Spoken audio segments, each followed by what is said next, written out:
Hey, you are listening to the Sit Rep Podcast, your home for everything related to historical wargaming. Joining us today in England is our residential painter, Gaz. And in sunny Florida, our historical editor / guru game creator, Big Jim Oriskany. And why not a big round of applause? He's back. It's been a hiatus, but one of the original founding members of the podcast, Chris from Canada, is joining us today. Welcome back, Chris. And this is Bill, and we are here to bring you the podcast. So grab your favorite brew, depending on which side of the ocean you're on, and let's get going. Hello, everybody. This is Bill, and you are listening to the Sit Rep Podcast, your home for everything related to historical wargaming. If you haven't joined us recently and you're just catching up with us, you're going, wait a minute, weren't you modern wargaming? We were, but we decided a few months back to expand our horizons because there was so much territory left untouched. So we have expanded because we want to be all-inclusive to everybody who plays a war game. As long as it's historically based, we will cover it, we'll play it, we'll discuss it.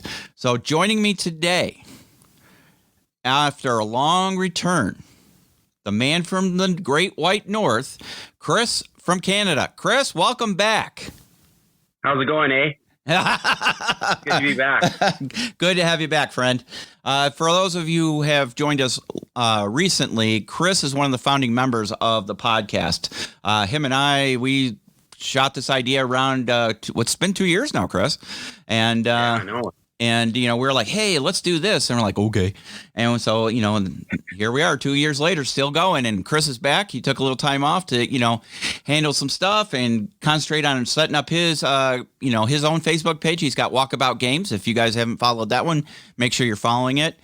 He's now doing another video series, which we'll talk about in a little bit. But it's good to have you back, Chris. It's good to be back. Thank you. All right. It's really good to be back. Yeah. You'll add a lot of good content, and you've got that great accent, and we can talk about, you know, those fries with gravy or whatever the heck they call them. All right, so over in England, who's melting, because they don't believe in air conditioning, is our residential painter. Are your paints still in a format that can be used, or are they all dried up from the heat wave there, Gaz? They're in the fridge, of course. More important than anything else. That and the milk for the cups of tea. That's all that's in my fridge right now. No, we've definitely inherited some of Jim's weather somehow. I'm not really sure what happened. But, we willed it. Yeah, we wilt under heat. Oh, it just cracks me up listening to all you guys. Oh my God, it's so hot. I don't know what I'm going to do. And, you know, us here over in the U.S., we're just sitting here, blah, because, you know, to us. We've not long had aircon in cars, never mind in houses. You don't have air conditioning in your car? I do now. Oh, okay. I would say that sort of maybe 10 years ago, some of the cars were still coming out without that as an option. Really? So, wow. Oh, yeah. So, I mean, but then that might just be me and my cheap cars, eh? Yeah, I mean, we all have air conditioning in our cars, and we're kind of spoiled over here in some ways. I can remember spending summers in Tennessee at my great-grandmother's house. She didn't have I wouldn't say electricity. She didn't have air conditioning. She first few years that I can remember way back when, she didn't even have a bathroom in the house. It was still an outhouse, and we finally built her a bathroom, and she refused to use it for the first couple months.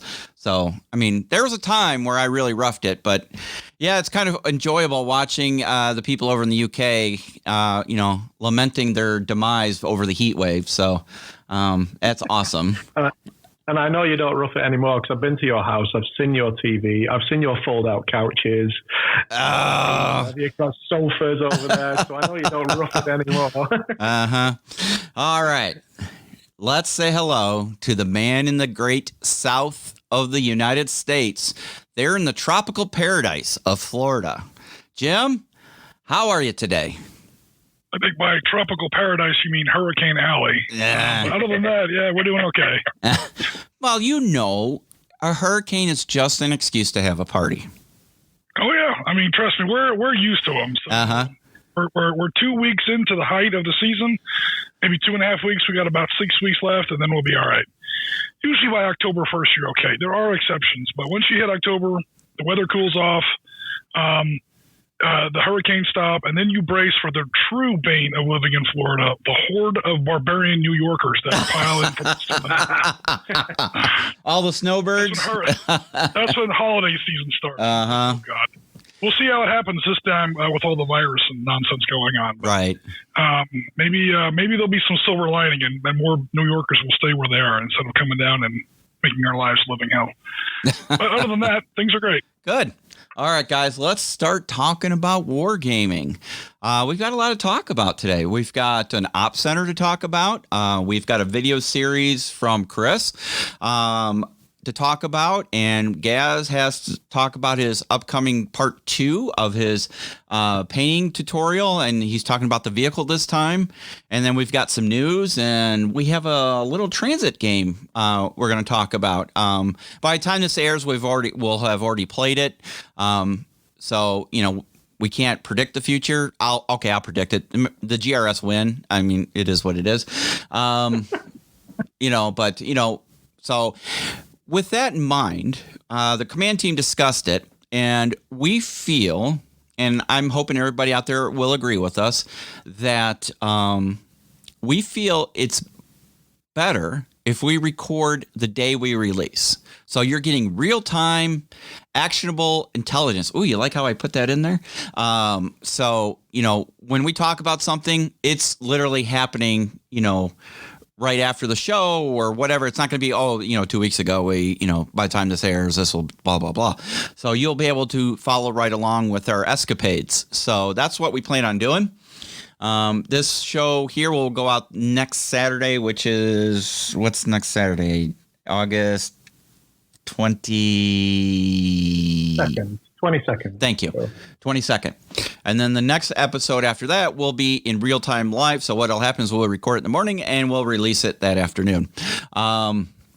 So yeah, we'll go from there. All right, guys, where shall we kick off? Do you want to kick off with the news, or would you like to start talking projects? Anybody? Tough one.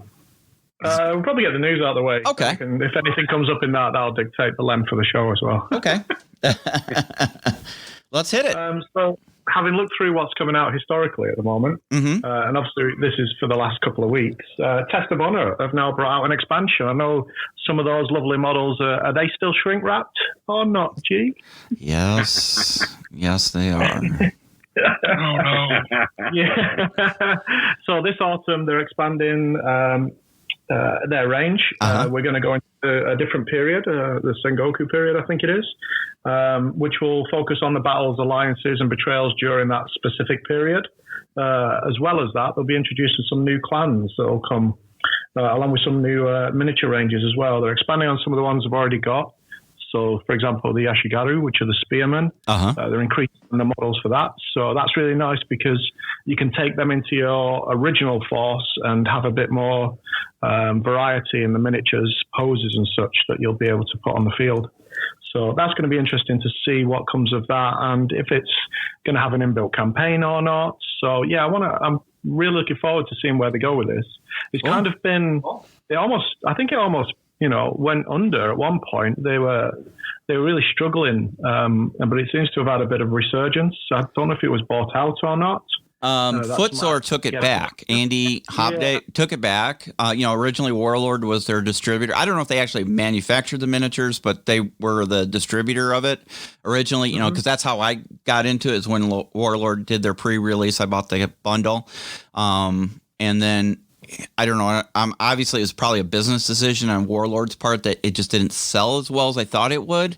And so, Footsore took it back, and now Footsore is producing it. And so I think it's Footsore.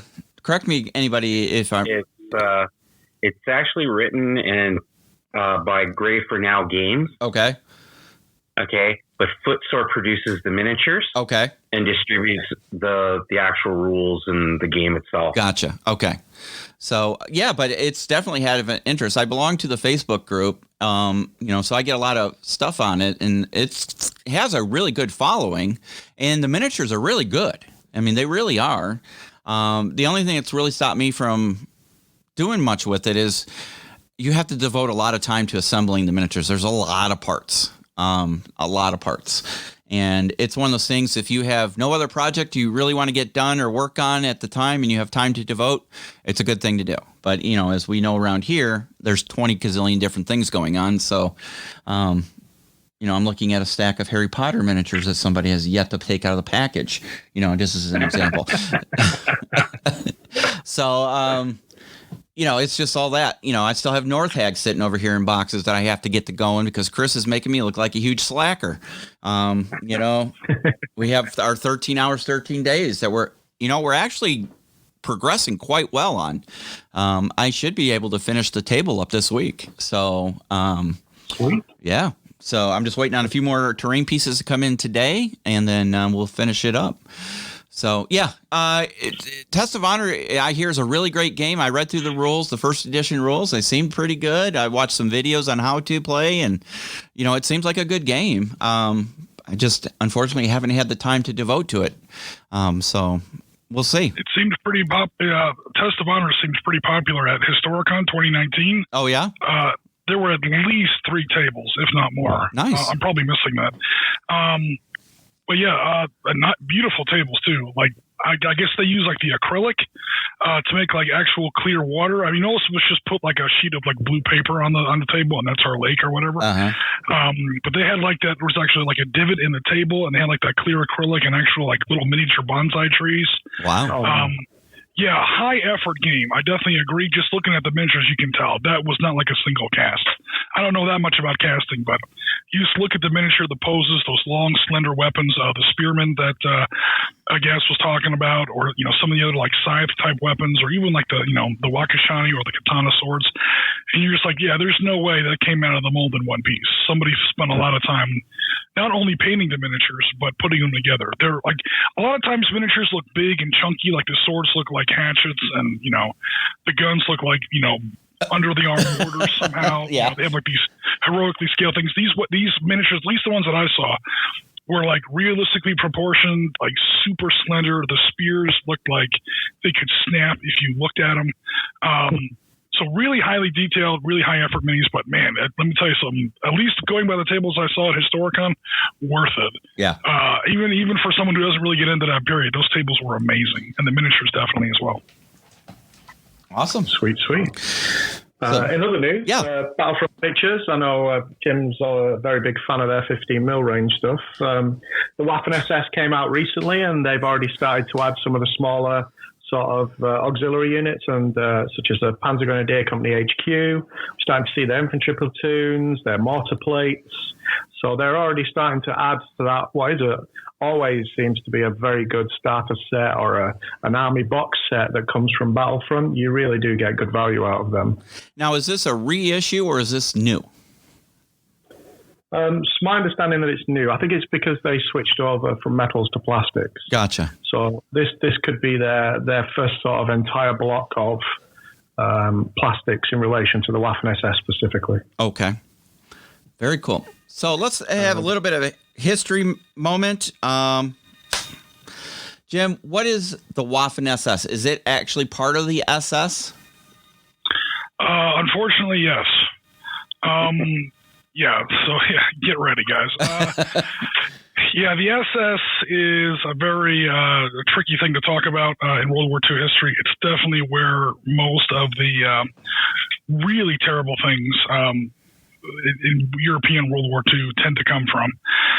So the super quick version is there was when Nazi Germany was first getting started, there was an idea about how, of course, there's going to be the army, the Wehrmacht or whatever, along with the Air Force and a Navy. But there's also going to be like some sort of force that the Nazi Party controls directly. And at first, that was going to be the SA under Ernst Röhm, and then there's the Night of the Long Knives. We won't get into all that. So it's some very, very serious power struggles within, the Nazi Party during those first, 1933 to 1939, period, pre-war, technically. And, you eventually wind up with Himmler, and he's in charge of the SS. So the SS starts off as Hitler's personal bodyguard, or the personal security force of the Nazi Party itself. They are technically not in the military. They're almost like, I don't know what you would call it. There's no real analog. They're not like the National Guard. They're not like the Secret Service. That's kind of how they started, but wow, it grew out of that proportion really fast. So then by 1939, you have entire motorized rifle regiments of the SS that are now like out in the field with the Army. And man, the Army did not like these guys. It's way worse than between the Army and the Marine Corps, is with us. These guys were not well trained. They were fanatical. Okay, so the SS is basically a military force within the German war machine. It's technically not part of the Army, but they're expected to work with the Army. Top salient characteristics of the Waffen SS is fanatical loyalty. Like they were brave. At the beginning of the war, they weren't the sharpest knives in the drawer. They did not have any kind of tactical expertise. They were very amateurish. Their idea of how to win a battle was just to line up and go straight in and just expect their faith in National Socialism to kind of carry the day. And it kind of did. They just took insane casualties. In the first couple battles, even in Poland, they took insane levels of casualties, even in a relatively simple and easy campaign like Poland. By the time you get into Russia, they're starting to learn their way around a little bit, and they kind of come to an understanding with the German Army, because at first the German Army did not like these guys, like the old school World War I staff generals or whatever, because they're amateurs. They don't trust them politically. They're more loyal to Hitler personally than they are to the Army or to the state or anything like that. But by the time you get into Russia in 1941, the Army realizes that they need these guys because, every carpenter needs a sledgehammer sooner or later. You don't use that for fine molding work, up in your roof or whatever. But when it comes time to knock a hole in a big concrete wall, like the Soviet Union, you need a big blunt instrument. You need a bulldozer, and that's what the SS was good for. So as far as the new the new release from Battlefront goes, what the SS would have, like what kind of equipment they would have, I haven't seen the miniatures myself. I understand that they're releasing more plastics now instead of metal, but really the difference between the SS and a Wehrmacht unit really comes down to how you paint them and what kind of units you choose to put in your list and what proportions of different units you put in your list. So SS units, because they were especially favored, by the people in charge in Berlin, unfortunately in those days, they tended to get a lot of times the best equipment, the best troops, the most training, the most money spent on them.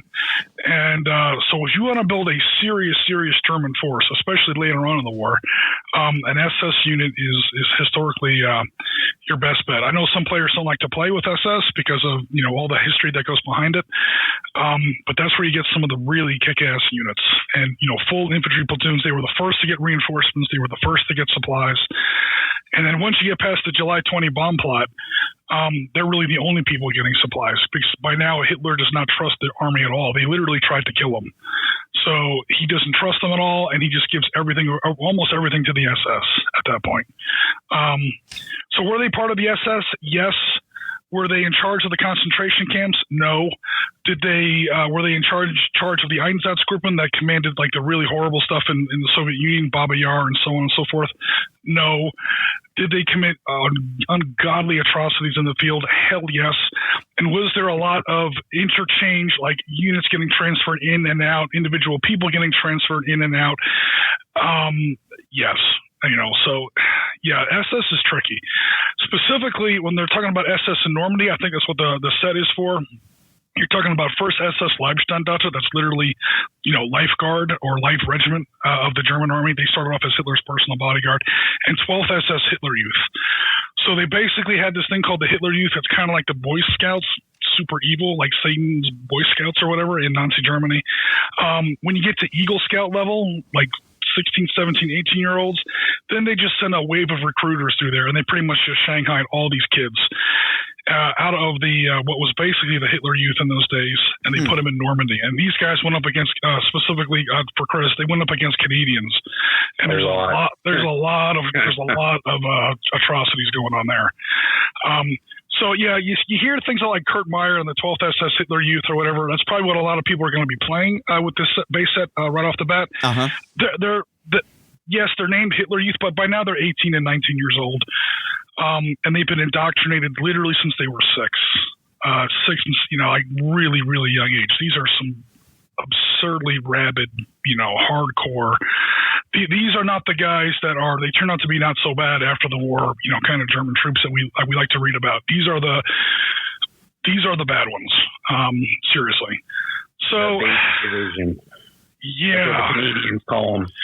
And they were very young, but they had a lot of officers from other units or whatever. So, people they had tend good officers. That's why they were so hard to beat. They were good officers, and by now they were like 18, 19, because they were technically they were drawn from the Hitler Youth. The guys weren't like later in the war we see like 12-year-olds with Panzerfaust in the streets of Berlin. It wasn't like that. Mm-hmm. But man, they were some rough customers. That's probably the best way to put it. Wow.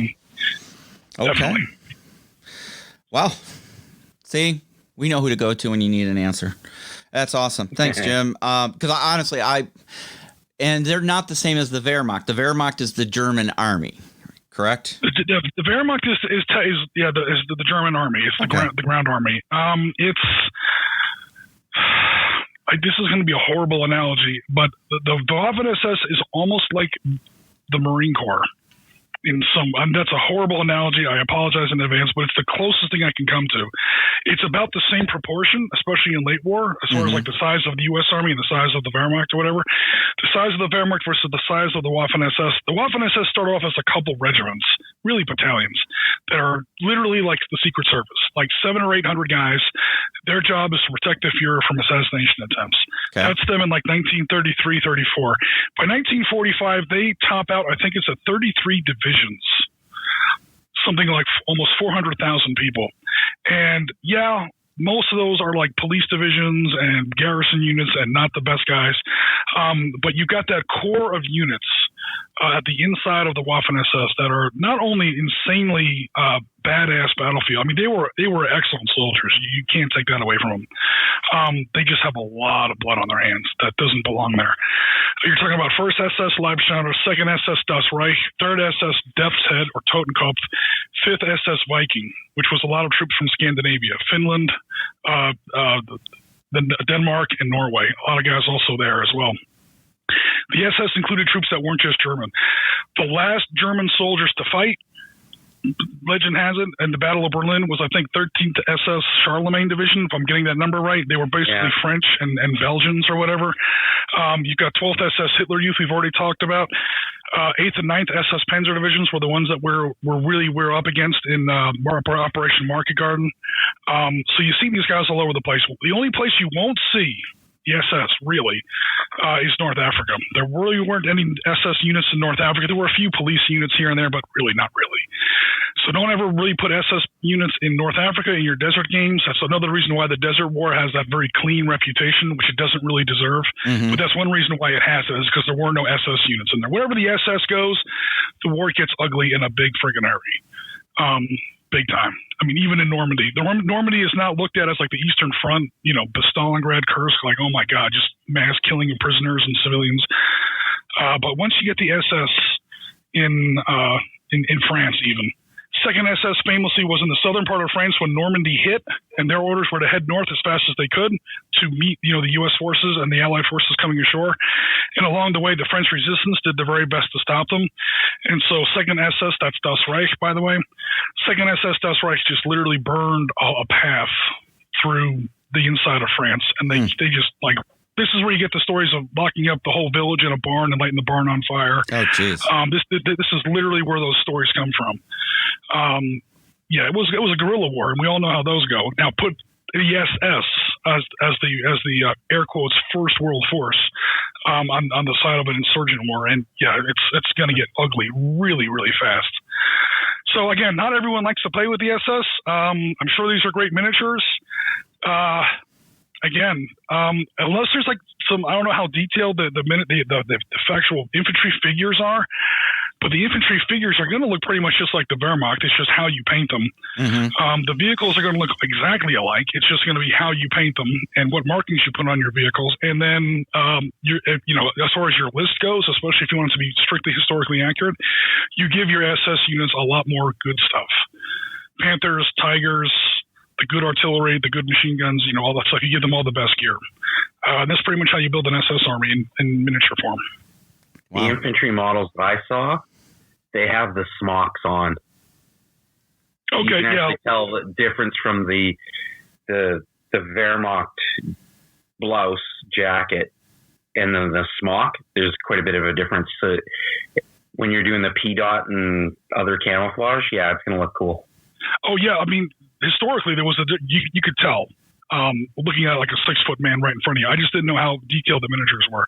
Knowing Battlefront, knowing Battlefront, they're actually probably pretty detailed. I haven't seen them myself personally though. Nice. Okay. Well, there's another option for everybody who's into World War II, whether it's Flames of War or Battle Group or any of the other ones. So, yeah, I mean, their miniatures are really good. I looked at some of the ones I have from one of the original 2-player starter sets from years ago, and I mean, they were nice then, and they just get better and better with time. So, we all have our opinion of the rule sets, but the miniatures are really good. What else you got for us, Gaz, news-wise? Well, keeping to sort of the themes of some of the games that we're looking to do at our Valentine Day Massacre, onto the Pirates, Warlord Games have released some new ships for their Black Seas game. Oh, really? They've released a bomb catch and some cutters. So I know me and Jim have been looking up different types of ships and the amount of guns they carried and such. So, yeah, the bomb catch actually used a mortar rather than a cannon on the front. No kidding. So an interesting addition to possibly tie into letters of marques, maybe. Okay. What do you think, Jim? Yeah, so you got indirect fire weapons on some ships. I didn't know they went back that far to 19. Geez, listen to me. I'm sorry. I didn't know they went back that deep into the. You guys got me talking about the SS, so sorry. But they went back, that far into the air quotes age of piracy or whatever. But yeah, you've got like Hessians used to put mortars on even small, like large. Maybe this is what we're talking about. The Hessians used to put what they called gondolas, which is almost like a barge, a small barge or like a launch or a longboat or something like that. They did that at like battles like Lake Champlain and Valcour Bay. They did that along the Hudson River during the attacks on Fort Washington, Fort Lee. And the French put tons of siege mortars on some of their ships for the siege of Yorktown. That's after they won the Battle of the Chesapeake Capes. So it's done before. I didn't realize it was further back than the American Revolution, but actually I'm not surprised now that I think about it. Yeah, it sounds like a good idea. I don't know if I would do that in a pirate game. I know Oak and Iron isn't strictly a pirate game, so it definitely sounds interesting for more of like the more formalized naval combat. Would bomb ships like that be useful against other warships? Honestly, I don't think so. But where you see stuff like that is whenever you're attacking shore batteries and fortifications on land. Fort McHenry, literally where the Star Spangled Banner comes from, you've got bombs bursting in air. They're talking about mortars firing out of British warships. They're over Fort McHenry. That's of course, a lot later. That's in 1814, something like that. War of 1812. So yeah, I definitely would see it. I think that's going to be the kind of thing that you would use more often in shore bombardment against enemy fortifications. But again, I'm happy to learn because I'm not 100% strong on that period.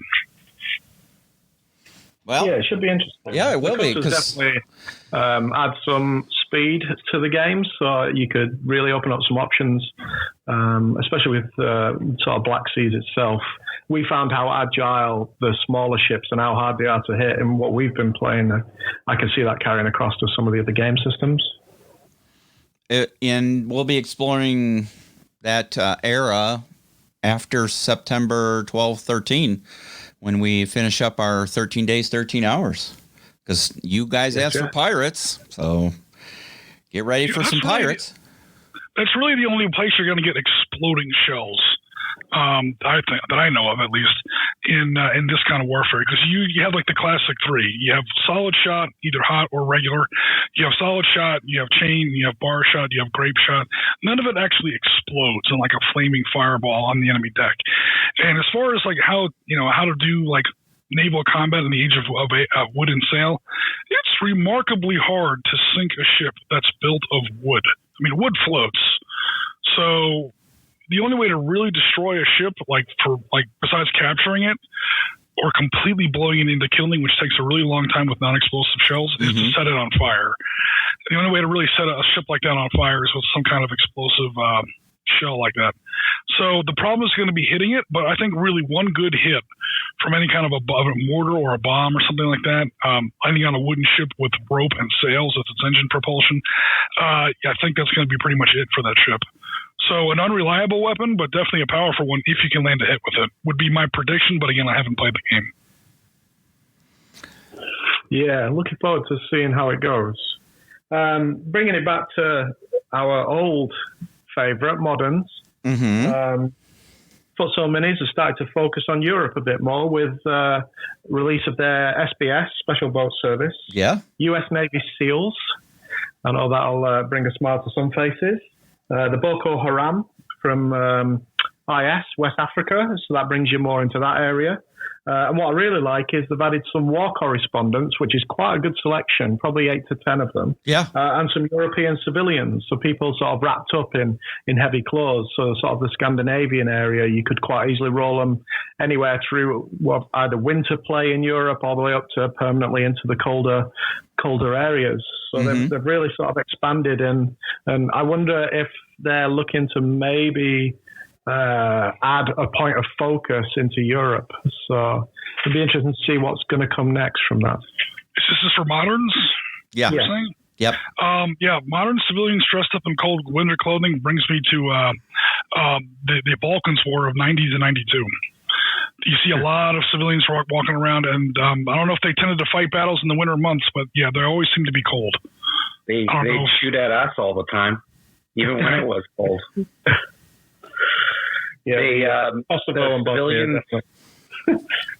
The civilians are from their Ukraine line that Tim started up. I've got a set of them. They're really beautiful miniatures. Really nice. You did that for another good. No, go ahead, Jim. I'm sorry. Another good spot. I'm just saying that's another good place you could use them. Is a lot of the battles, and at least the part of the Ukraine I covered, 2014 and 2015. A lot of times, even in the summer months, it can get really cold there. This goes back to World War II. I mean, whenever you see the Germans fighting in the Ukraine in World War II, it always seems to be freezing until you get to like the high summer months. But after that, it's cold. Even though it's quote southern Soviet Union, bordering into Soviet Russia, southern Russia, it's always really cold. So, again, the civilians dressed in winter clothing would be super useful in all your Ukraine battles in the more recent years. Yeah, looking forward to, like I say, seeing where they go as well, because they cover so much now in their ranges that, they're starting to look for the gaps, I think. And I think we might see some more less well-known conflicts that'll bring us in, and we can have a mooch around the history, because either we hadn't heard of it or we just didn't know that much about that specific one. So looking forward to seeing where they run. To keep it sort of on a sort of a British theme, European side, Studio Miniatures, they do 28mm, and they've just done a really nice release based in I think it's the 1890s. So it's the Northwest Frontier, and it's the British and Afghan. Okay. So they've done some lovely miniatures that are a real nice sort of gap filler for if you wanted to move sort of from Rorke's Drift, that sort of period, to a different, more tropical uniform. So you see them in the very pale uniform rather than the red that we're so used to seeing.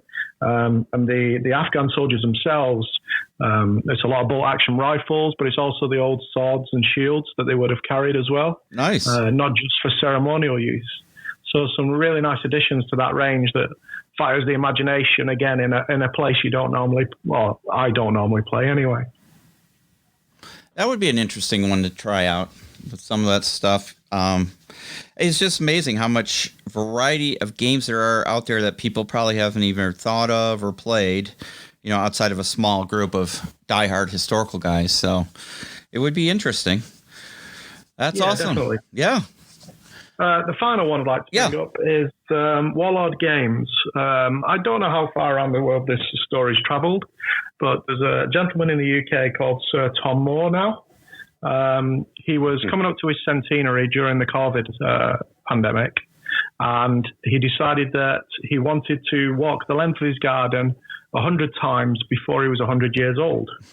And in doing so, he set up a charity page asking for trying to raise £1,000.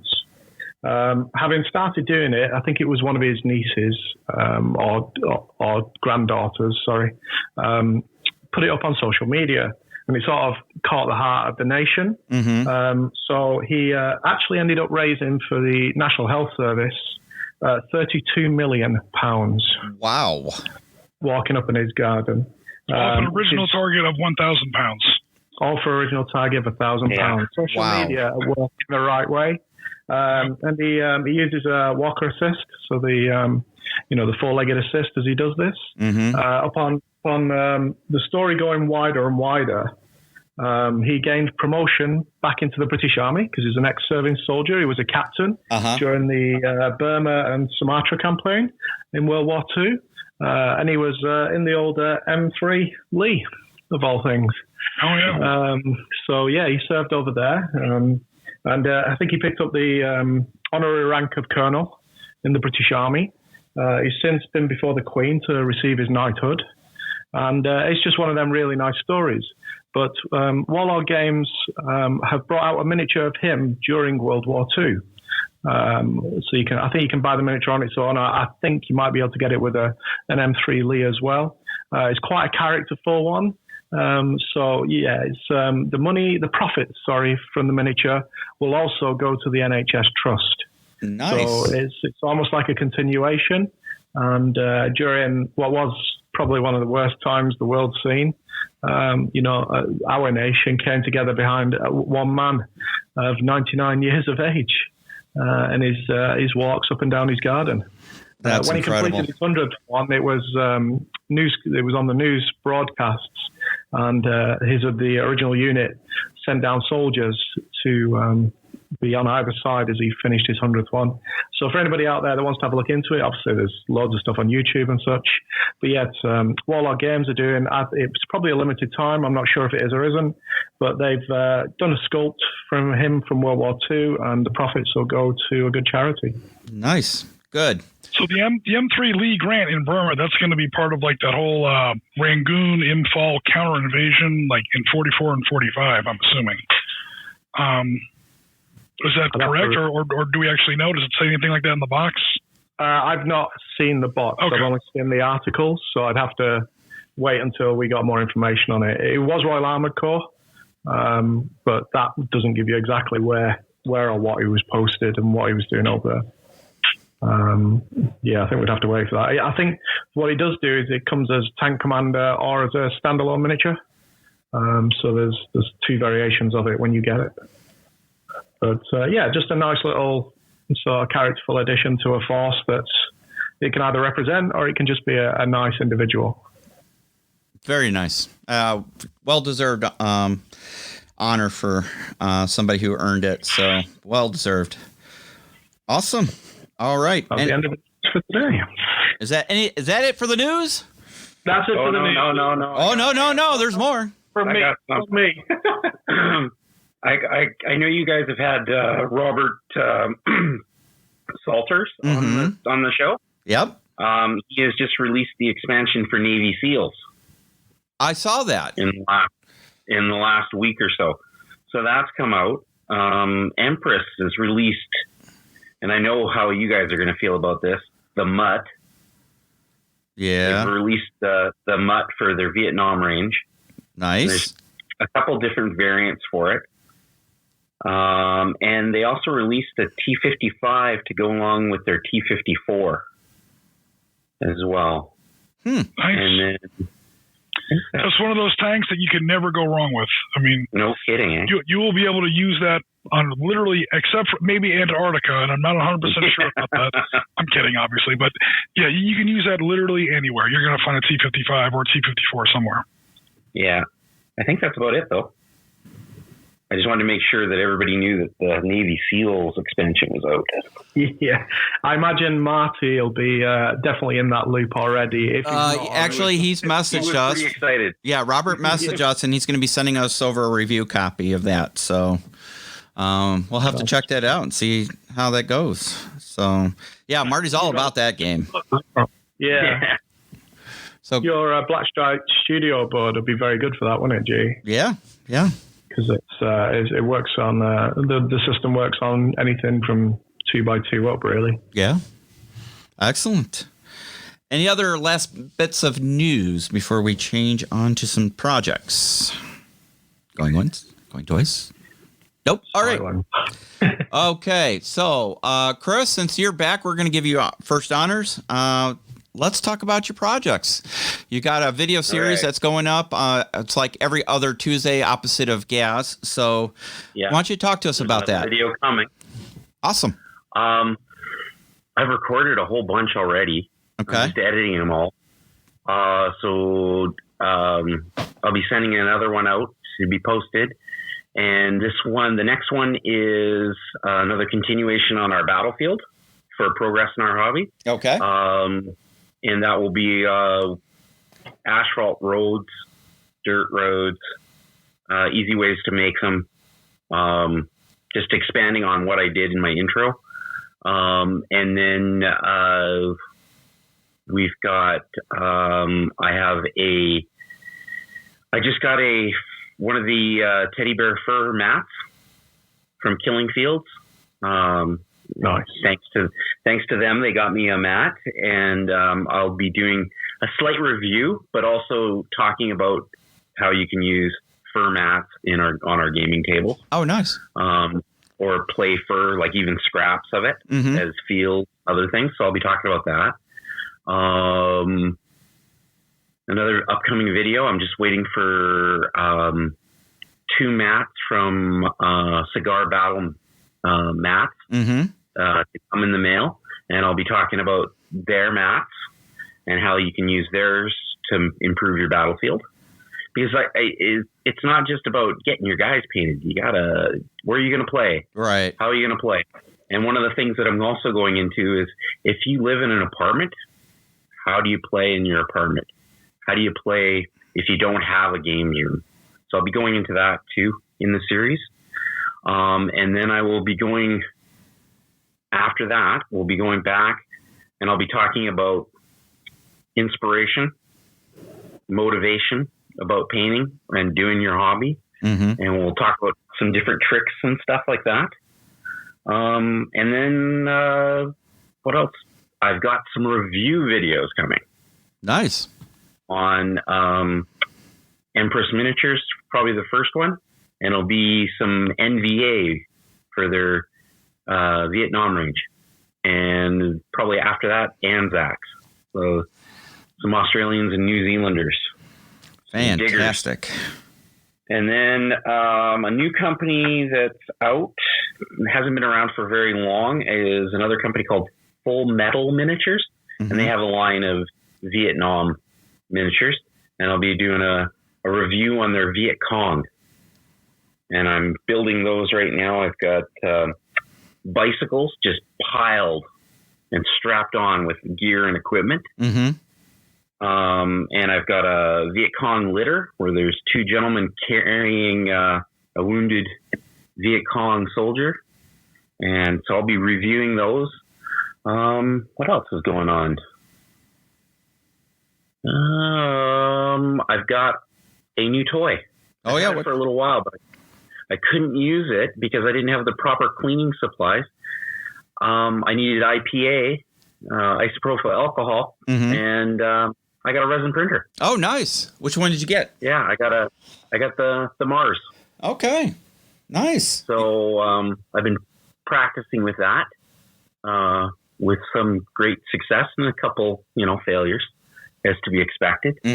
But I'll be printing off hopefully some new cool historical stuff for next June. We're starting a campaign. It was supposed to be this June, but COVID happened. So we are playing Juno Beach. So the Canadians versus the what troops are on the beach, and then later on into further in country to the 12th SS. Nice. So that's for next June, but I'm going to be working on that stuff through the year. But other than that, that's it right now. That's it, huh? Just that you slacker. I mean, you know. Oh! I can't forget this. North Eggs in progress. I hope to have games up for North Egg by November. Wow. Because I still have all the Russians to paint. All right, I better get going, man. Gaz, you got to come over earlier than February and help me paint this crap. For Juno Beach, are you going to do the actual beach landings or just the fighting further inland? A partial part of the beach. It will be the Regina Rifles landing on the beach, and then we'll go inland and towards the airfield and all that other stuff. For the Worldwide D-Day Challenge back in 2015, we set up a Panzer Leader game of the entirety of Juno Beach Landing. We had the whole third. We had Mike and Dan beaches both, and we had pretty much the whole thing. So, I mean, I'm sure you've already got the research handled, but in case you don't, or I've been using yours. Oh, okay. Yeah, I'll just send you that Excel file. That Excel file has favorite series. Yeah, that Excel file has literally every single regiment. I mean, it's just for the beach landings. Once you get to D-Day +1, I don't know anything. But we did all the research for actual D-Day, like what regiments, what order they landed in. Was it 7 o'clock, 7:05, 7:15, 7:20? What tanks they had, where the British Royal Marines were. There was a couple small British units there as well. And, where, all the different regiments, landed and what they were equipped with and so on and so forth. But yeah, I'm definitely going to be interested in that project. That sounds like a big undertaking. Beach boards I'm sure you know this already. Beach boards are not easy. Well, are rough. I've got a cigar battle mat beach coming. And then I've got 2 of their fields mats as well. So I've got a fair amount of stuff to do yet. And it's a joint project. There's multiple players in the area that are contributing, like Canadian infantry, Canadian tanks. It's not just me contributing everything. So it's a nice the terrain project. The terrain shouldn't be too bad because, obviously you've got 5 beaches, and the 2 that are tough are Omaha and Gold, because those are the ones with the bluffs behind them. Utah is pretty flat, Juneau's pretty flat, and Sword is hella flat. But the only thing you're not not worry about, but the thing I'm sure you already know this, Juneau's got the buildings like like right up on the beach. Yeah, there. I've been to all 5 of these beaches personally, and then of course we've done the research for war games as well. So it's kind of amazing, or at least it was for me, how different those. I'm building a Normandy board. Okay, which beach? Because trust me, there are differences, big differences. This isn't grognard nitpicking. There are huge differences.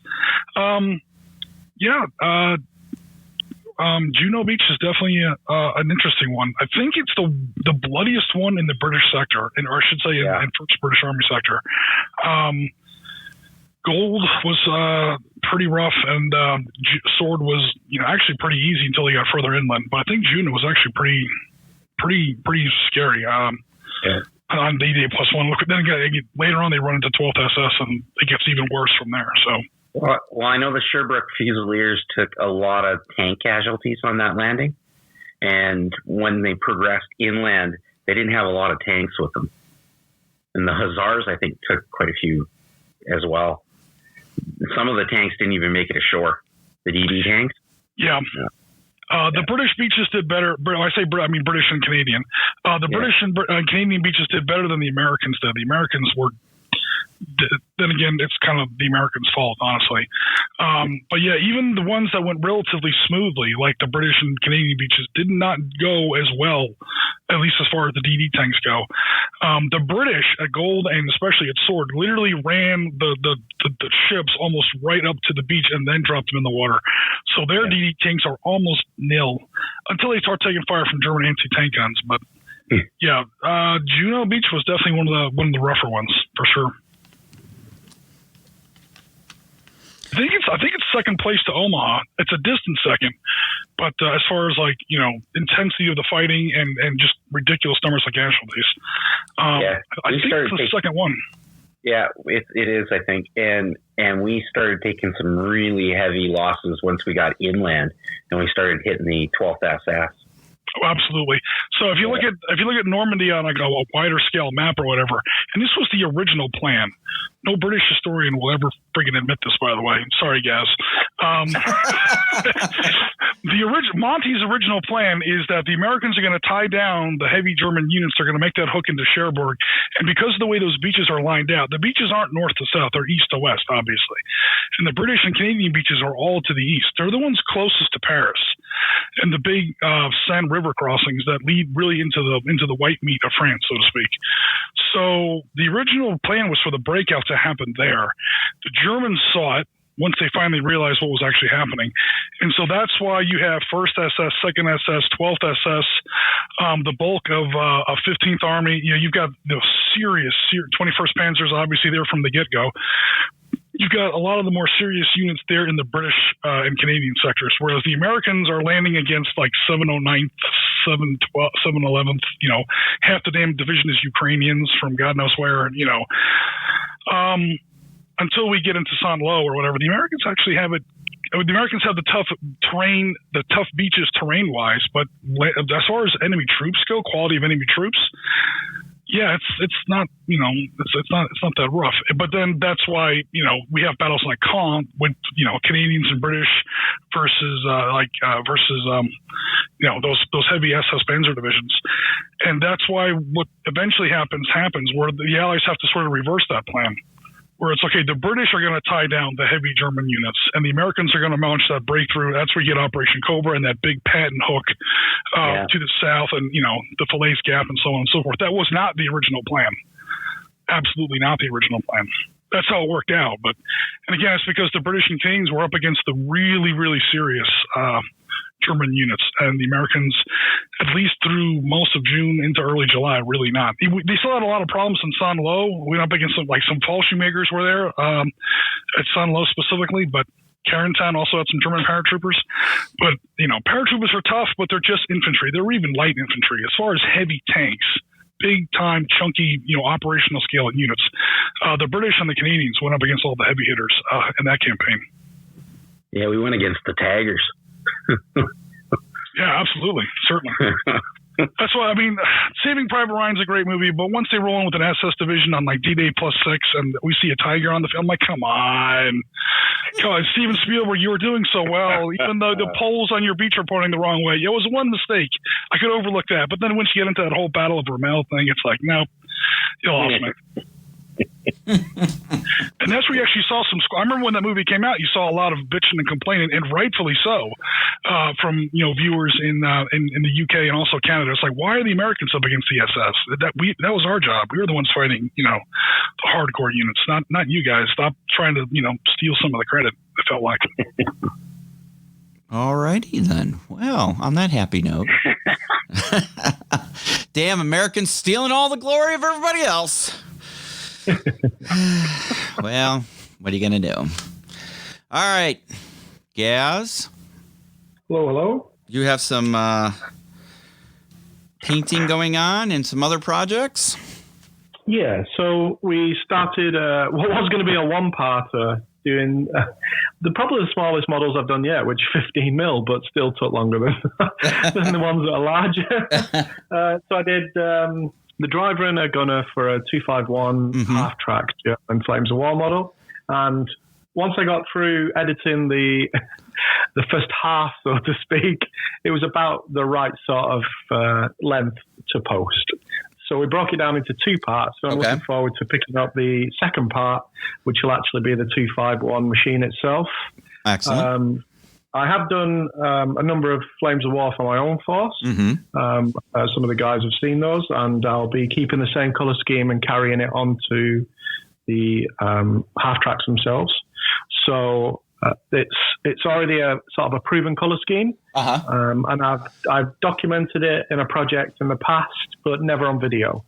So it'll be, the pressure now is to, having not painted the scheme for probably close to 12 months, I'm so glad that project has my notes. I can go back to and go, what was that color? Oh yeah, that was that color. Did I dry brush before or after? After. Did I apply a shade? Oh yeah, I did. So it's been really handy having that. And I think that's something I've definitely learned, is to get a color scheme that you're happy with. And if you haven't completed or even think that you might add to the force for the same camo pattern and color schemes, take a note of it, get it down somewhere, put it on a hard drive, because there's nothing worse than coming back later and going, I've got 3 greens and they kind of all look the same, but I'm pretty sure I'll screw it up somehow. Right. Yeah, I'm famous for not remembering how I painted camouflage. And the worst thing is that you normally do a great job in the one time you don't record it. And then about to try and do it after, you're like, oh, I should have written that down. In addition, I've got another one for the Viking series. So I've got Ragnar Lothbrok. Oh, nice. He's cleaned up and primed. So that we had a version of Lagertha. I think it was Hassle-Free Miniatures. I believe Ragnar's also Hassle-Free Miniatures. So we'll finish out sort of those couple of Viking models. I sort of painted them more as a Viking Shield Maiden because of the series. I didn't want it to get too muddy, but I did take the colours from the series because they were there as a good reference, and they were, really nice. She has a turquoise and black shield, and it did come out really nice. So with Ragnar, it's actually a red and black sort of partial leather bound. So yeah, that's going to be an interesting contrast to Lagertha with her turquoises to his reds. So yeah, it's nice because it's not like painting the same model twice when you're doing a unit. It'll feel it's all miniature. But more importantly, yes, I've got a box, and written on that box is English Nationality Starter Set Box for Blood and Plunder. Oh, nice. Yeah. There be pirates' ear. Arr, there we go. So, I tell you what, it's a quality little box that came through. I may even do a quick video on it, doing an unboxing as well, just to show off the product, because it's printed all the way around, which is really nice. It's high quality, it's color. It really gives you that vibe of this is a quality product, and I think that's very important these days, that the packaging for your miniatures that you're getting through is very good, as much as the models themselves. Within the box, I have a Buccaneer Storming Party, a Sea Dogs blister, 2 English Militia blisters, and 2 Freebooter blisters. What? So it's about, I want to say, let me just check the back. I think it's 24-ish models. So a real chunky force for a starter box. I'm really happy with what's in it and the quality of what's in it. This one's all metal. We know already they're starting to transition, as we spoke in the last episode. They're starting to transition to multi-part plastics as an upcoming Kickstarter. So I want to mention that while we're talking about their products. They've got, I think it was Black Sails, which will be coming out soon on Kickstarter, I believe, and some other bits and bobs, including their transition more across to multi-part plastics, which I love because it allows you to completely individualize models just by changing a head, by changing the gun angle that they've used, a different body section head is using. So with a bit of different colors as well, it really makes for a cohesive force that has no repeat poses, which I think is always really nice as an option. In this starter set, I get the ability to produce 2 of the English factions. So I can produce the English Caribbean Militia or the English Buccaneers. The English Caribbean Militia, looking at the support unit options, stays very much in the English aesthetic, so the models and the support units that you can choose. The additions for that sort of outside of the English are African warriors, which are unaligned. So I imagine they can be used across a lot of the factions available. Whereas the English Buccaneers have a real mix of support units that you can take, and also core units. There's Dutch in there, there's French in there, there's Native Americans. So there's a real diversity to the miniatures you can field in a force. Yeah. And it's really fun. Here's the disappointing bit for me. This is no reflection. This is just a little bit gutting when you look at the card. So I was looking through the different unit types. Freebooters, trained. Fall on Hope, trained. Sea Dogs, trained. English Militia, inexperienced. I was like, oh. So, well, to be fair, they are militia. I mean, yeah, of course, yeah. But you kind of the only one with English in the name is the Muppets with the guns that are looking down the barrels to see if the ball fired or not. But no, I'm very much looking forward to sitting down and working out what the hell I'm going to do for color schemes. Because we all have almost no real information on who or what except for specific units on ship. Yeah. So it can be a real mishmash of bright colors and sashes. And I feel like I'm going to go very, maybe over the top with it and make it into a real, when you're shouting R at the table, it's appropriate because your force looks like it's out of a comic book, Well, you have two basic references that you can go with. You can either go semi-realistic, where you use like the television series Black Sails, which is actually pretty good, or you can go Cutthroat Island. Oh God!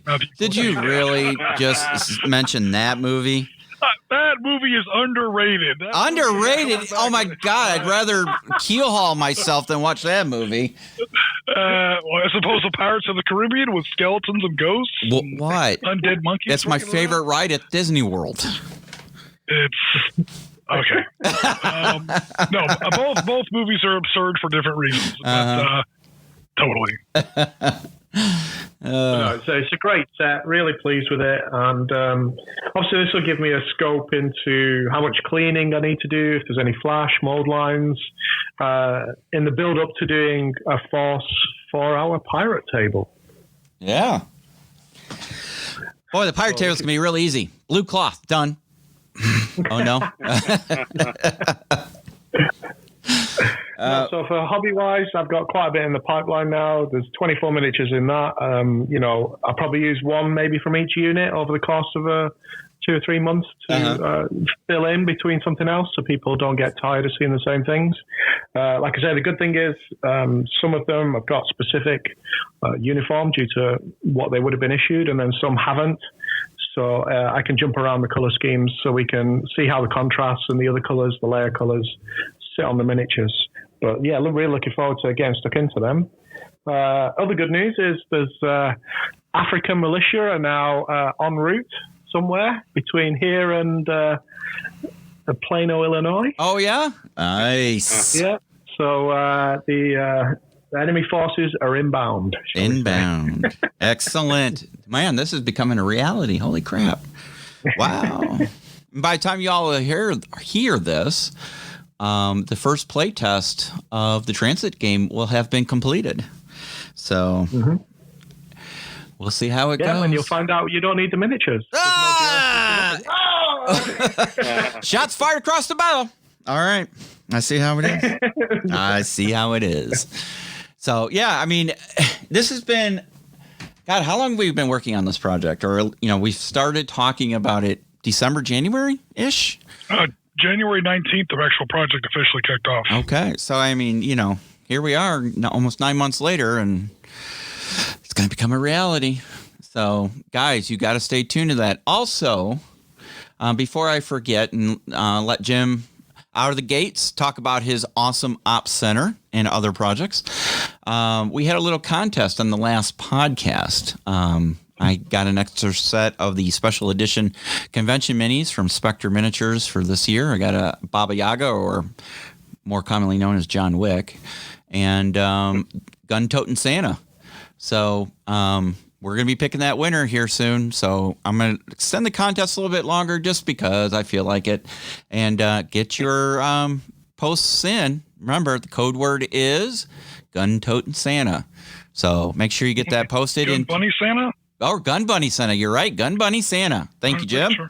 Gun Bunny Santa. We've already got some replies on that. Yes, we do.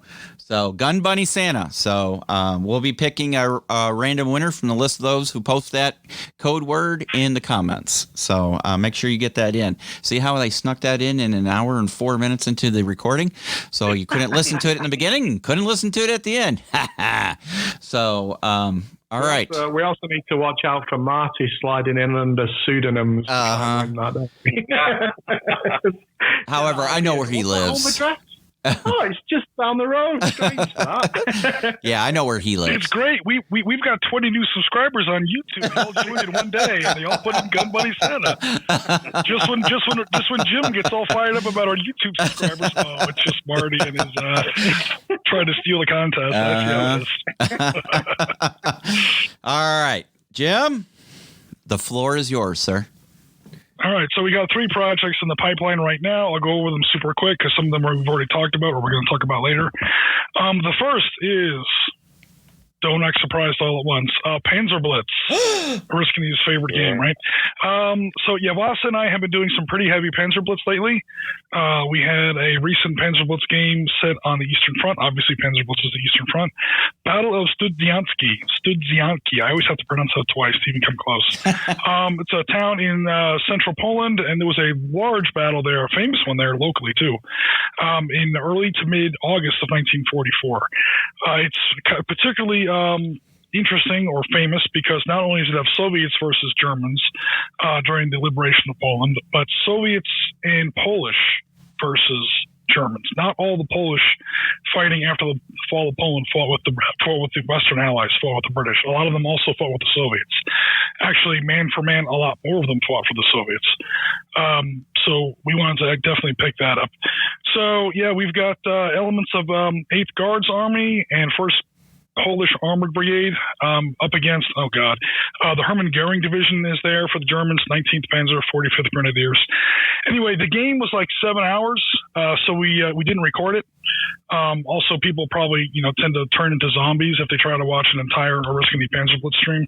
So what we did is we just played it, and we kind of saved each turn as we went, and then we went back and recorded sort of a battle review where Piotr, that's Yavasa on the site, Piotr and I go over our game afterwards and kind of talk about each turn and what we were thinking, what we were trying to do and stuff like that. So part 1 of that went up earlier this week. Part 2 is going to go up probably the middle part of next week, depending on, I don't want to step on anyone else's schedule. We got a lot of content coming out. So I'm thinking maybe Wednesday, between the general show and the Tuesday content that goes out for part 2. And there's going to be 2 parts to that. So part 1's already out. Check it out if you haven't already. And part 2 comes out later on this week. The other thing that we have going on recently is, as has been mentioned, the Op Center has made sort of a staggered return. Yay! So earlier in February, we had Op Center 13, episode 13, which was for Iwo Jima, the Marines on Iwo Jima. That was normally we do Op Centers in like 4-part series: Arab-Israeli Wars, the Falklands, and Vietnam. And then that was our first 12 parts, obviously. And then we did like this weird one, like all by itself, part 13, Lucky 13. Just because February 19th, 2020 was rolling around. And I was like, you know what? That's the 75th anniversary of Iwo Jima. Bloodiest battle in the history of the Marine Corps. The first day of Iwo Jima just barely eclipses the first day at Omaha. I mean, as far as like the bloodiest single landing in World War II. It's definitely a rough one. It's where the Marines picked up the title, where uncommon valor was a common virtue, things like that. The famous flag raising that you see at the Marine Corps monument in Washington, D.C., there's literally movies made about that one photograph. It's one of the most famous photographs ever taken in the history of the technology. It's probably the most famous photograph taken in World War II. The raising of the flag on Suribachi. It all comes from that battle. So I wanted to do one for that. But then during the summer, COVID-19 hits and everything else. Op Center kind of went away for a while just because it's a lot of work. And again, there was a lot of other stuff going on. So we tried to bring it back. We didn't start a new series. I pretty much just picked up where we left off, so to speak, with the Pacific War. And we're trying 3 more Pacific War episodes to kind of plug into that episode 13, so it's not hanging out there by itself. So episode 14 went out earlier this week. That is surface naval engagements in the Pacific. And then later on, we're going to have episode 15, Opisode, I should start calling it that. Op Center episode. I'll shorten it to Opisode. No, but seriously, episode 15, we're going to do carrier operations because Hello Pacific War was dominated largely by carrier operations. And then 16 is going to be island hopping, specifically in the Central Pacific. So, yeah, that's where you see Tarawa and the Gilberts later on, the Marshalls, the Marianas, Iwo Jima. We'll breeze by Iwo Jima because Iwo Jima already has its own episode. And finally wrapping up with Okinawa. But episode 14 is surface naval engagements, which I wanted to cover from a wargaming perspective for a couple reasons. Number one, I mean, obviously World War II in the Pacific is very, very carrier-focused, carriers and submarines. Carriers operationally and submarines strategically. However, this weird thing happens in the Pacific about every 24 hours. The sun goes down. And when the sun goes down, in those days, you couldn't really bomb at night. I mean, the British were trying to bomb German cities at night, and half the time they missed the city. So bombing ships, which are moving at 30 knots through the ocean, is just friggin' impossible. You know, just forget about it. So at least until you get to the very, very end of the war, nighttime carrier operations are pretty much a non-issue. So all kinds of surface combat takes place at night. Surface combat, I'm talking about guns and torpedoes off of destroyers, cruisers, and battleships. From a gaming perspective, I wanted to cover this because people who are talking about, or people who may be interested in naval combat, especially more modern, I mean, we're going to do plenty of Oak and Iron, Blood and Plunder, and, you know, pirate and, you know, wooden ships and, you know, sails sort of naval combat. Mm-hmm. But if you want to get into the Age of Steam, World War II especially, yeah, naval combat can be daunting. A lot of people don't like it because they look at it, they see carriers, and carrier warfare in wargaming it's not hard, but it's radically different. It's all resource management. It's all timing. Your game is building a train schedule as far as when your dive bombers are taking off, when your fighters are taking off, who's got fuel, who's got what ammo, how much deck space you have. It's much more of a resource management kind of a thing, even in a tactical game.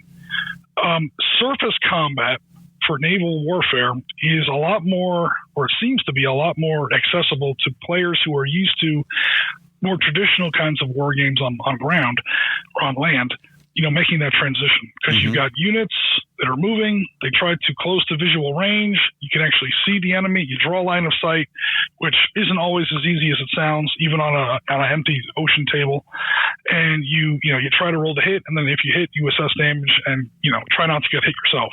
It's much more, it's kind of a gateway to you know, more modern naval wargaming. For most people who are used to stuff, you know, like land-based battles. So that's why I wanted to at least cover it, because, again, it's a lot of history in those Op Center episodes, but we also try to keep it focused on gaming. So naval combat, surface naval combat, definitely wanted to at least include a little of it there in our Op Center series, because I think that's going to be the good gateway for people who are interested in maybe expanding their game into naval combat. We talk about some of the great systems out there. That's Naval War. I think Warlord has Victory at Sea coming out soon. Yeah, I think it's mostly in pre-order right now. Yeah, and there's plenty of stuff coming out for that. Cruel Seas is more European focused. I know they have some Pacific stuff out there, but it's pretty small. Like, you might see like a destroyer is like the monstrous ship in that. Most battles, of course, in the Pacific are much, much bigger than that. Destroyers are their smallest ships possible, and going up into, light cruisers, heavy cruisers, battleships, 3 or 4 different kinds of carriers, escort carriers, light carriers, fleet carriers. Yeah, the naval war in the Pacific is next level. You're not going to see too many motor-launched torpedo boats out there. You do see American PT boats a lot, but again, it's mostly bigger stuff. So that's why we wanted to take care of surface combat in the naval aspect, because that's going to be, I think, the gateway to get into naval wargaming. And the last project I have on my plate is what we already talked about, so I'll go over it very briefly here, is the transit game. For 13 13 days to 13 hours. This is our first pre-alpha test, version 0.0.0.5. We're going to go ahead and try a play test literally as soon as we finish recording this. So we'll see how that goes later on this very afternoon. Of course, the final game is going to be September 5th. 1 week in front of our September 12th main game. That's going to be roughly on the anniversary of the actual event in 2012. And, we'll see how it goes. So, stay tuned for that. Of course, the transit game is a mini game. It's not supposed to be a huge thing. Standalone. It's really just a way to establish the starting condition for the main game, which is what you guys are going to be doing up in Chicago. Mm-hmm. We're going to see how many of those GRS guys can actually make it to the ambassador's compound, and more importantly, when, how fast they can get there. Because the attack on the ambassador's compound is already underway. Those buildings are already on fire, and we're going to see if we can get there in time to make a difference, and maybe even change the historical result. So stay tuned to see how that works out. I'm actually a little interested myself to see how it turns out. I honestly have no friggin' idea. It may blow up, and I may just go completely back to the drawing board. But hey, there's one way to find out, and that's to actually get live players on there and start chucking some dice. So you took my IEDs off me. They'll be less blowing up now. Yeah, but I gave you RPGs. Yeah, there's RPGs. Now I've got range. Maybe not accuracy, but at least I've got range. They've got range, and they can move. You can move them around. You can't really move an IED once you put it down somewhere. Yeah. No, so looking forward to that today. Yeah, Jim. Definitely. Yeah. So, guys, if you're listening to this and want to catch up on that initial play test, make sure you check out the video. It'll be on YouTube, and it'll be on Twitch for a short period of time. I don't remember how long Twitch keeps videos, but it'll be there as well. It's about 2 weeks. 2 weeks. Yeah. Now we'll probably have some more play testing games, because again, I doubt we're going to hit it perfectly the first time. It'd be nice, but there's always going to be some tweaks. But yeah, like I said, we're probably gonna have a few more play testing games through the next couple of weeks. But again, the result that's gonna count is gonna be the one on September 5th. Yeah, most definitely. So I'm kind of nervous, to be honest with you, when it comes to the real game, because as Gaz said, we could end up not needing any minis. And that would really suck.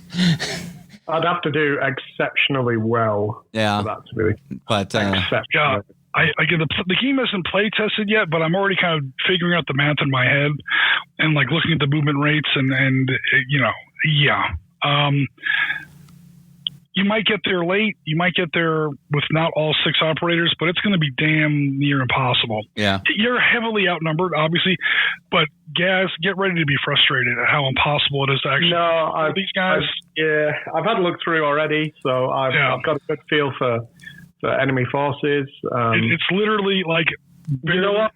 It's a weird thing. My aim is not to affect or cause wounds and casualties within the GRS, but to take the wheels away to give me more opportunity to try and injure the GRS. And so my actual aim for the beginning is the vehicles, because I can't really hurt the GRS. I need to either slow them down, or I need to ideally disable them to make the walk longer, which then gives me the time frame. So it's a game about time. We're on a chess clock almost, and I really like that. Well, yeah, if you look at the logo and the branding for it, there's a huge stopwatch in the 13 hours to 13 days logo. And yeah, if it is mathematically within the realm of possibility for the GRS to never have to get out of their vehicles, but given where there was a historical protest going on at the front gate's covered. You are going to have to either shoot your way through or walk your way through or storm your way through the front gate. Uh-huh. There's also a whatchamacallit gate, personnel gate. Yeah. A personnel gate, you're going to have to get out of the car to walk through. You can't drive the car through the personnel gate. And then there's a back gate, which you can actually drive a vehicle through. The problem is all the militia player has to do is put at least one fire team back there, and now that thing is locked up. You're going to have to almost certainly have to get out of the vehicles at least once. Mm-hmm. Obviously, like Gas was saying, if you do it earlier, they have a better chance. But yeah, it would almost be disappointing as a game designer if the GRS was able to get there in their vehicles, because then it's like literally. Well, not only is it a victory, an easy one, but even more importantly, I mean, those miniatures we made for the 6 operators never get out of the car. You never actually, I mean, I say miniatures, those virtual playing pieces. Yeah. You know? So it's not impossible, but almost impossible I'm looking forward to seeing how the turf works as well, because we talked about being able to affect the allegiance of certain militia factions based on the interpreter engaging with them, which you can't really do as well from the car. The way we're doing it, yes. Okay, so 2 very fast points. Number 1, this was, I mean, if you made a list of things I'm not really that into, it's ultra modern combat, skirmish level combat, and super elite special forces. So everything we're doing in this game, you really don't have an interest in. Kind of, yeah. But then, I mean, I'm building to a point here, but that's kind of true. You know, I like the bigger operational scale battles or whatever. And then it's like, okay, so why is why is Jim even playing in this game? And it's that whole mechanic, and what really interested me in this project is the whole idea of, there's militia force. Some of them are actively hostile. Some of them are ambivalent. Some of them might be friendly, and you can change between those 3 states in the middle of the game. And it's not just random. Both players can affect what happens, you know, as far as how these dice rolls go. Mm-hmm. We've talked about this 100 times in the past, so I won't go over it in detail now. But the whole idea that the militia force is extremely fluid, and you will never know turn to turn who's really on your side. Yep. You'll have the hostile militia. Even the hostile militia may not be entirely Gaz's. You know, there are results on that table, especially if the GRS player can keep the street calm. One unit somewhere changes one step for the better. I say better from the GRS perspective. It turns one step for the better. So you can just reach out to one of Gaz's, like you're driving down the street, you see an RPG team up there. If you get a good roll, hey, guess what? Those RPG guys, those are ambivalent militia now. Congratulations. So as far as like planning, when you're basically running a militia mob, you know, good luck. And the same thing can happen if some Feb 17 guys show up. Some Feb 17 guys show up. You think they're your reinforcements. They're in your order of battle. Here comes another street roll. And Gaz says, hey, those guys are hostile now. They just put an RPG up your ass. You know, have fun with that. Oh, lovely. It's going to be wild. Because, I mean, from what I've read, that night was extremely chaotic. And we're definitely going for that. So this whole idea of like this Protean militia force is what was really interesting me as I don't want to say game designer, but yeah, as a sort of an amateur game designer kind of a perspective. Is this whole idea that who knows who's on whose side, you know, from turn to turn. This sounds so cool. I cannot wait. This is going to be awesome. It really is. The whole chaos and everybody moving and gunning and running. Oh, it's going to be awesome. It's going to be a really good time. So we'll be doing that here shortly. Anything else, Jim, that you want to catch up on? Those are my 3. Yeah, okay. For myself, I'm just finishing up. I should finish up the table this week. I was just waiting on some scenery items to come in. They should be here today to finish up. Marty has the 2 buildings done, the ambassador's residence and the command shack that the State Department Security Service used. He hand-built a barracks because I guess there was a 3rd building. I didn't know there was a barracks there. So I guess that's where the state guys stayed.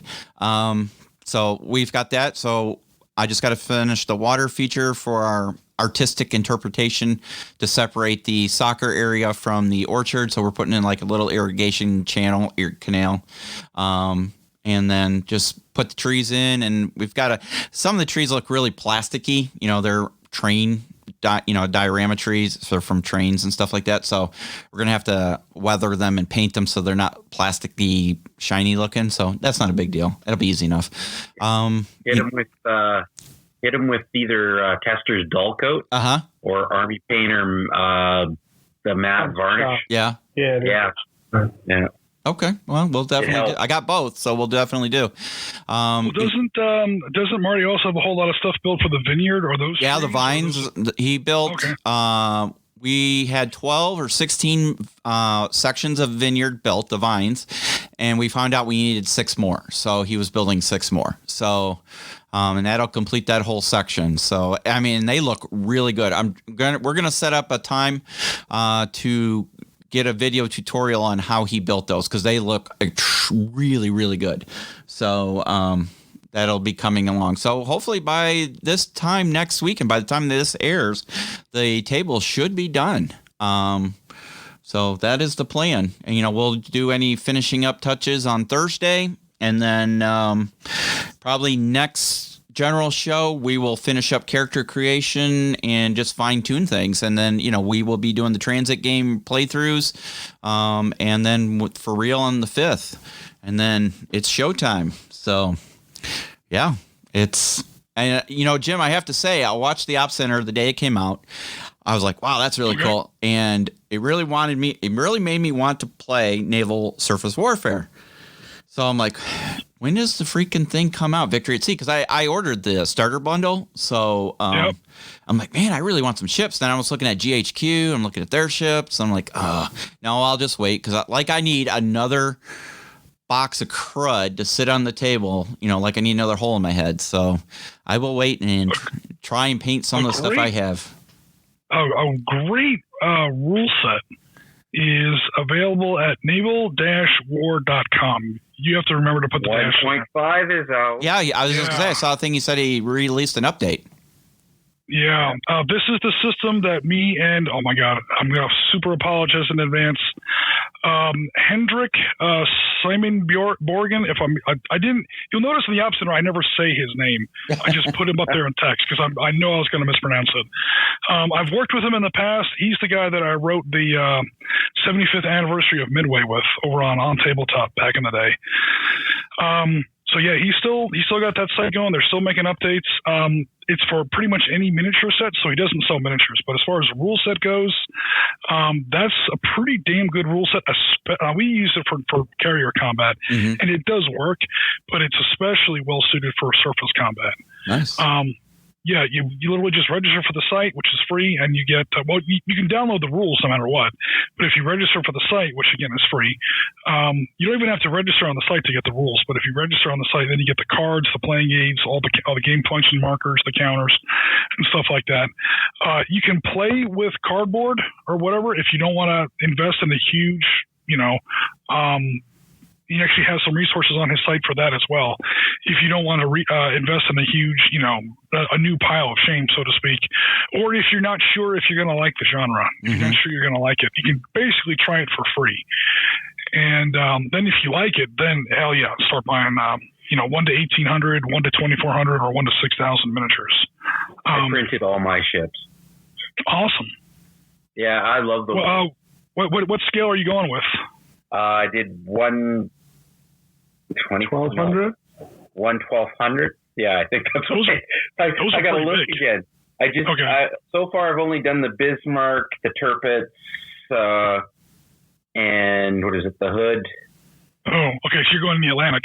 So how big is? That's what I started with. So how big is in either inches or centimeters? How big is the let's say your Tirpitz roughly? Oh, 1 second. I will grab it and find it. Sure. Because from there we can, reverse engineer the scale. At 1 to 1,800, Tirpitz is going to be about 4.5 inches.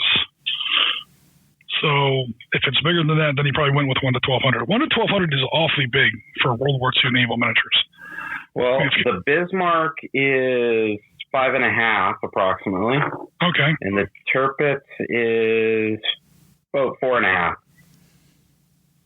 Those are sister ships. They really kind of should be the same, but not Tirpitz.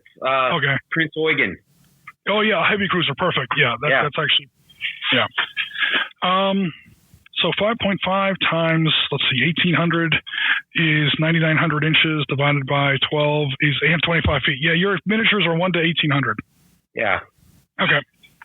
That's perfect. Yeah, 825 is almost exactly what the Bismarck and Tirpitz were.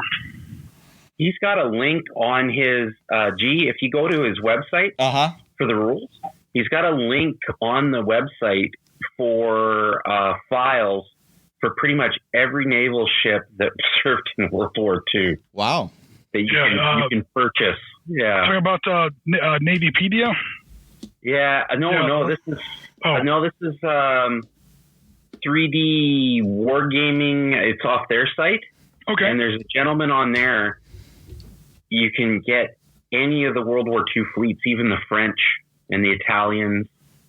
Like the files that he's got are just they're amazing how much detail are on there. Like you can see the scout aircraft on the deck and all kinds of stuff. It's amazing. Yeah. It's kind of a shame what happened to the Italians and the French in World War II because, I mean, number one, their countries did very poorly in World War II, but their navies were especially their battleships. Yeah. Dunkirk, the Strasbourg, the Littorio battleships for the Italians.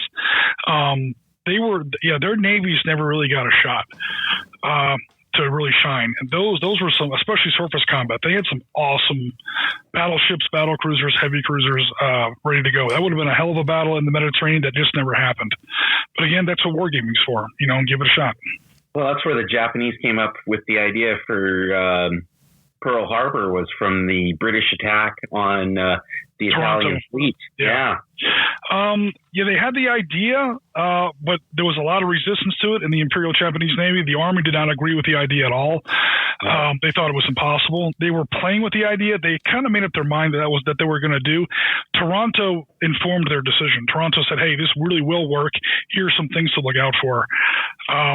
Toronto was definitely a huge influence on it, for damn sure, especially the torpedo aspect of it, because those were all Swordfish torpedo planes in Toronto.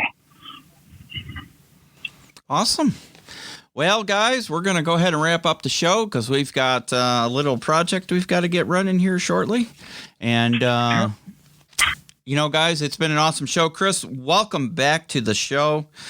You've definitely been missed. And your video series is looking awesome. Gaz, your little tiny paint. Were you wearing a magnifier when you were painting those, or were you doing that unassisted? No, I don't own a magnifier or anything like that. I get asked that quite a bit for some of the, like when I was painting the eyes on my 15mm Flames of War infantry, people were asking, do I use a magnifier for it? But no, I just do really messy and tidy up really well. Wow. Okay. Okay. Key indicator of madness. Quote, I was painting eyes on my 15mm figures. Like a lot of my friends do 28mm and they see my 15mm stuff on the side, on different sites or whatever. And they're like, man, I could never get into 15mm. It's too small. I'm like, that's because you're trying to paint them like 28mm. And as I was watching Gaz's video, I'm like, dude, stop it. That's not how you do 15mm. Because I mean, the point of a 15mm table is to have like 100 guys, and oh my God, to try and paint a 15mm figure to 28mm standards times 1 or 2 or 300 is, hey, vaya con Dios, man. I need the allies to understand when they're in range, and you can only do that when you see the white. No, admittedly, so I didn't do it on the drive. So the front half of the driver is kind of pointless. Although it's got the gun slit shaped on the model, there's no hole. So the whole front end of him you're never going to see. And I was really happy with how he looked as well. So it was a little bit gutting, but at the same time, I didn't paint eyes on the gunner. The helmet was so close to the eye line, it had been totally in shadow anyway. So Guilliman's Flesh for 15mm is a beautiful, the contrast paint's a beautiful tool to get your flesh down really quick, and to a very good standard. Just take away that pooling where you don't want it, and really you don't have to do anything else. Your skin is done. And I think we managed to show that on the video. So yeah, you can really turn them around quickly, or you can, the initial layers of contrast will do 90%, 95% of the work. I just went a bit over the top because I'm stupid like that, and layered it up a bit more. But it's all about the details on the minis. And 15mm, the Battlefront miniatures are fantastic in plastic. When I did my Battlefront Marines, I will admit this. I mean, they give you like 55 Marines in their infantry set, and then of course each tank commander or whatever has, you're only doing one tank commander per for your platoon leaders. So every 3 or 4 tanks you put in one crewman. The crewmen do get the guy sticking out of the commander's hatch. He gets a little bit of detail because it's literally one of those guys for every friggin' 3 or 4 or 5 vehicles. Yeah. And especially in modern combat, that's sometimes the only color you get to put on the damn miniature is on the crew. So, you go a little overboard on it. But once you get into the infantry, man, I mean, like my Marine infantry, I managed like that weird 6-color, whatever they called it, chocolate chip that they used in 1991 Gulf War or whatever. Approximated that, but again, it's a hell of an approximation, and it's wildly out of scale. But from 2 feet away on a 15 millimeter miniature, it works. It's fine. But then I'm looking at Gaz's half-track gunner. I'm like, oh my god, dude, that looks better than my 28 millimeter guys, my LRDGs, and it's like 1/8 the volume. A 15 mil figure is 1/8 the size, volume-wise, of a probably 1/4 the quarter. 1/4 the detail, the surface area of a 15 millimeter, of a 28 millimeter guy. And, I'm like, good grief, dude. Can you imagine doing a 300-man army like this? But hey, more power to you, man. They're all on pencils in a pencil stand. So I literally bought cheap pencils by the 100 so I could cut them in half, and they're all blue tacked in units across the not just a pencil holder from Amazon that cost me about £10 and holds about 60, 70 of them. It's just a really good tool. You just pick one up, paint that bit, put it back, pick the next one. It's actually a really handy tool to use. I got some dowels, wooden dowel, balsa wood dowels that are kind of like pencils. They're like maybe a little thicker, but same basic idea. I tell you what, the Marines are done, but when I get over to my Iraqi tanks are done. But for my Iraqi infantry, I have a box of 70 Cold War Soviet infantry, and I'm going to repurpose them as Iraqis. Let me tell you how much detail they're not going to get. I mean, spray paint them, a little bit of cell shading, put a wash on them, maybe a little bit of skin color, and then that's, paint the weapons maybe. And I say maybe. Because, dude, 70 of those guys, man. Those are PSC miniatures, which are also highly detailed. Yeah, they're very cool. But damn, that's going to be a lot of work. All right, guys. Well, we're going to leave it right there, and hopefully you will join us for, we have a transit game. You'll have to catch us on the recording. This will be a play test, so there's probably going to be some rough spots, but bear with us. Make sure you check out Tuesday nights. It's either Gaz, Brew, and View, and the opposite Tuesdays is Chris's. What are we calling it, Chris? Do you have an official title that you'd like to call it? I call it Progress in Our Hobby. Okay, Progress in Your Hobby it is. So every other Tuesday. So, and then the Thursday night's the general show, and that's the Anything Goes show.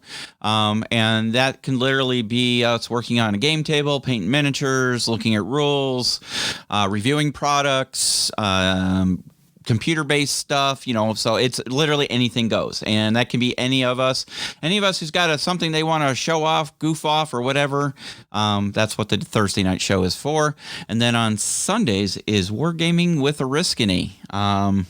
So, guys, if you want to challenge Big Jim Oriskany to a war game, and it's virtually, reach out to us on our Facebook page or post on one of our YouTube videos or even the podcast here, and we'll see what we can do, because Jim is a whiz at Excel. I can't believe you do this stuff in Excel, but you're using Excel, and we'll see. I mean, I'd like to see us transition Tabletop Simulator if it's practical. I've not really played with it. I've looked at it and I'm still trying to figure out the perspectives, but you're doing a great job with your Excel stuff, so why there's fix Tabletop Simulator, and there's R20 or Roll20 or Roll D20, and they have different strengths and weaknesses.